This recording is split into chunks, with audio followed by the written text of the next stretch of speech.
প্রিয় দেশবাসী, আসসালামু আলাইকুম।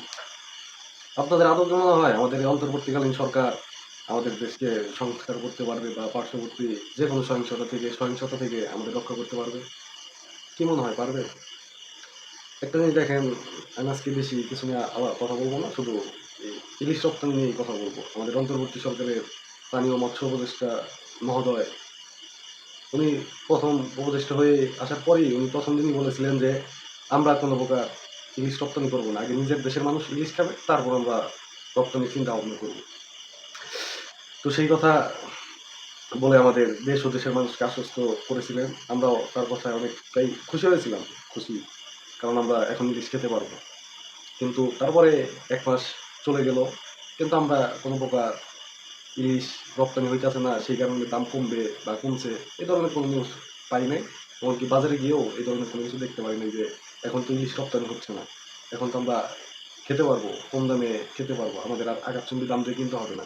কিন্তু কোনো বাজারে গেলে বোঝা যায় যে কোনো প্রকার রপ্তানি হলেও যেরকম ছিল, না হলেও সেই আগের মতোই আছে। তারপর এই ১ সপ্তাহ আগে ভারতের থেকে আমাদের বাংলাদেশ সরকারের কাছে অনুরোধ করছিল ইলিশ রপ্তানি করার জন্য, কারণ সামনে আমাদের দুর্গাপূজা। তো অনুরোধ করার পরেও আমাদের অন্তর্বর্তীকালীন সরকারের পানি ও মৎস্য উপদেষ্টা মহোদয় উনি আবারও বলেছিলেন যে আগে আমার নিজের দেশের মানুষ ইলিশ খাবে, তারপর রপ্তানি করবো। আমরা এবছর ভারতে কোনো প্রকার ইলিশ রপ্তানি করবো না।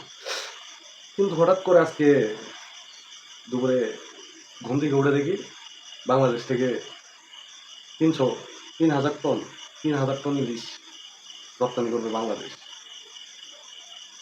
শুনে তো কি বলবো আসলে, এই অন্তর্বর্তীকালীন সরকার দিয়ে কোনো প্রকার সহিংসতা আটকানো সম্ভব না, কারণ ওনারা এই ভয়ভীতিকর পরিবেশ, মানে যতদিন না পর্যন্ত নির্বাচনের কোনো একটা ব্যবস্থা হয় ততদিন পর্যন্ত ওনারা এই ভারতের চাপ সহ্য করার মতো ক্ষমতা আমাদের অন্তর্বর্তীকালীন সরকারের নেই। তাই সবাইকে অনুরোধ করব যেন যে কোনোভাবে, মানে দেশ সংস্কার, এই আরেকটা কথা আমি বলি, ওনারা শুধু দেশ সংস্কার করতেছে, কিন্তু এই আগামী ১৭ বছর যাবৎ শেখ হাসিনার ফ্যাসিবাদী সরকারের যত অপকর্ম আছে, এই বিচার কার্যের দিকগুলো দিয়ে ভেবেচিন্তে দেখতে গেলে যে এগুলো কিন্তু কিছু হইতেছে না। হাজার হাজার এই অপরাধী খনি ওরা কিন্তু এই করে করতেছে, কিন্তু ওদের কিন্তু এই ধরনের কোনো বিচার আজ পর্যন্ত পাইতেছি না, বৈধ পাওয়া হয়নি। তাই অন্তর্বর্তীকালীন সরকারকে অনুরোধ করবো, আপনারা খুবই তাড়াতাড়ি নির্বাচনের ব্যবস্থা করেন। আমরা এতদিন আপনার সাথে ছিলাম, এখন আপনাদের সাথে আছি, তবে একটাই অনুরোধ, কারো পাঁচ এটা চলা যাবে না। এতদিন আমাদের এই জনগণের সাথে এই বন্ডামি করা যাবে না। এতদিন বলে আসলেন কোনো রপ্তানি হবে না, আবার আজকে এই ৩,০০০ টন ইলিশ আপনার রপ্তানি করবেন, কি মগের মূল্য পাইছেন? আমলিক সরকারের মতো ব্যবহার করলে তো কাজ হবে না। ওনাদের মুখে থাকতে একটা, মনে থাকতে আরেকটা, আপনারাও ঠিক সেইভাবেই চলতেছেন। কি ভাব ধরছেন? বাংলাদেশের জনগণ কার কত বোকা বানাবেন? আমরা আর জনগণ অনেক বোকা হয়েছি, আর বোকা হতে চাই না। আপনাদের কাছে বিশেষ করে অনুরোধ করবো, এই জনগণের সাথে ভণ্ডামি করবেন না। আবারও আমি বলছি, জনগণের সাথে এই ভণ্ডামি করবেন না। যদি কিছু করার থাকে করবেন, না হইলে সোজা জানিয়ে দেবেন যে ওদের সাথে রপ্তানি না করলে আমরা টিকতে পারবো না। আর আপনাদেরকে সাধারণ জনগণ আপনাদেরকে ক্ষমতায় বসাইছে।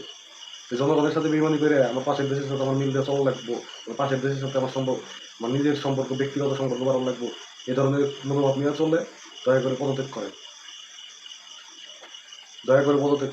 নয় কিন্তু ফ্যাসিবাদী সরকারকে যেভাবে ঘাড় ধরে ভবন থেকে বের করে দেওয়া হয়েছিল, আপনাদেরকে কিন্তু ঠিক সেইভাবেই বের করা যাবে। শেখ হাসিনা হয়তো পালিয়ে যেতে পারছে, কিন্তু আপনারা কিন্তু যেতে পারবেন না।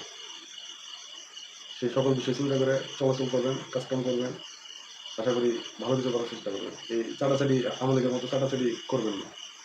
ভালো থাকবেন, সুস্থ থাকবেন। আসসালামু আলাইকুম।